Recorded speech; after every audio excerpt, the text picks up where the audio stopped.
Hi. So it's me and the guitar bot. I have a very important role in tonight's performance. I press go, and then it takes over, and it will be performing music by three composers. The first one you'll hear, three pieces by Mark Mellitz. He is a performer formerly of upstate New York. He's now, I believe, in Chicago. Great.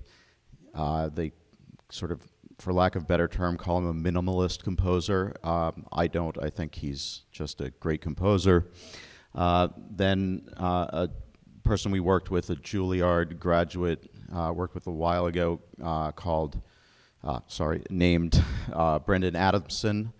There'll be four pieces by him. And then the closing piece is the most recent artist that we've worked with.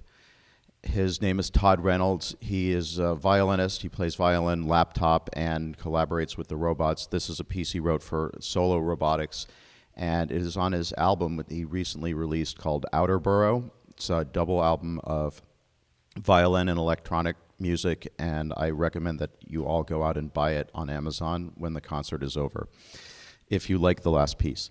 So, this is the LEMUR guitar bot. It plays itself. It's got a lot of electronics and robotics and things on the back. You're welcome to come up during intermission, take a look at it, and you're welcome to ask me what you just saw when you do that. Thank you.